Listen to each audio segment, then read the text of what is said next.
The Groveland Four. Innocent men, a sheriff's deadly ambush, and justice delayed. Click the like and subscribe button before you dive in.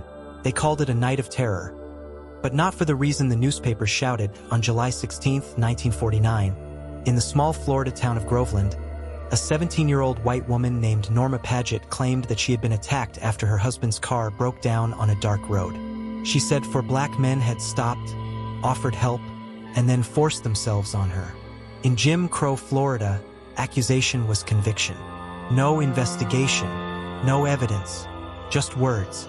And within hours, Sheriff Willis McCall had gathered his deputies and set out, not to search for truth, but to hunt for bodies. The men they targeted were young, ordinary, and black. Charles Greenlee, only 16, Walter Irvin and Samuel Shepard, both 22, and Ernest Thomas, 26. They called it an arrest, but the truth? It was a manhunt. Thomas fled into the woods. A posse tracked him down and riddled his body with bullets. Over 400 rounds fired into one man. The others were seized, beaten until their bodies nearly broke, and locked behind bars. That night, as the smoke of gunfire still hung in the air, white mobs stormed Groveland's black neighborhood. Homes were torched, families scattered into the swamps, and fear became law. When the trial opened weeks later, the verdict was already carved in stone. The jury was all white, the courtroom all white, the prosecution relentless. Greenlee was sentenced to life. Shepard and Irvin were sentenced to die in the electric chair.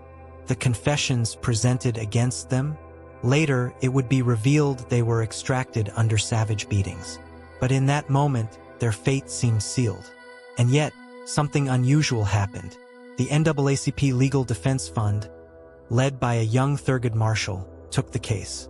They combed through every detail, pointing to the forced confessions, the sham procedures, the blatant disregard for justice.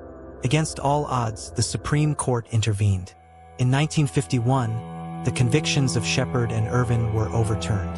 For a brief moment, hope broke through. There would be a retrial. Maybe this time the truth would matter. But Lake County had other plans. On November 6, 1951, Sheriff McCall personally loaded Shepard and Irvin into his car for transport.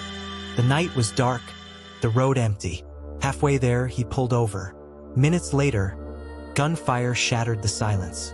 Deputies arrived to find McCall standing by the roadside, revolver still warm. Shepard lay dead in the dirt. Irvin lay bleeding beside him. McCall's story was simple. The prisoners had tried to escape, and he had no choice but to shoot. But here's the twist. Walter Irvin survived. From his hospital bed, he told a very different story. There had been no escape attempt. McCall had pulled them from the car, lined them up, and without warning opened fire. Shepard was executed on the spot. Irvin survived only because he played dead until help arrived. The inconsistencies were glaring. Why would 2 shackled men suddenly try to attack an armed sheriff?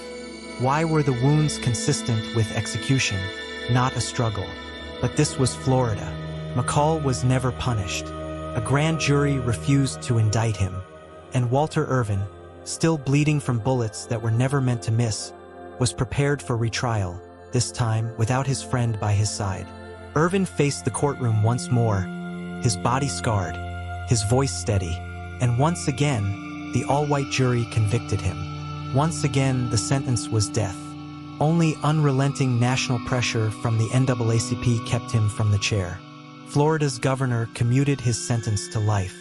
After nearly 20 years in prison, Irvin was released in 1968. He lived just 1 more year before dying of heart failure. His freedom had come too late. Shepard's family was left with grief, and the bitter knowledge that the man who killed him not only walked free but was re-elected sheriff again and again.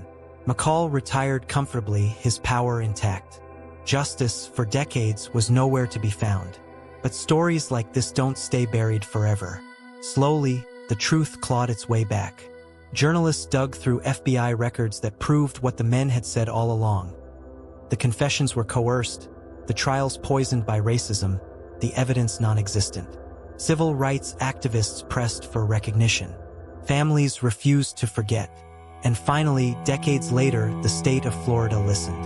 In 2017, lawmakers issued a formal apology. In 2019, Governor Ron DeSantis signed pardons for all 4 men. And in 2021, after exhaustive review, the state formally exonerated the Groveland Four. It had taken more than 70 years. By then, every one of the men was gone, but their names were cleared, their honor restored, and history at last set the record straight. It is one of the bitterest ironies in American justice that freedom can come long after death, that a man gunned down on a lonely road and another scarred and haunted by bullets would only be declared innocent in a courtroom decades too late.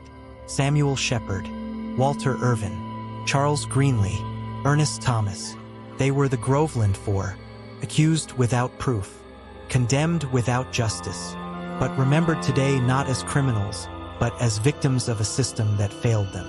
And in that remembrance, justice, though delayed, was finally served.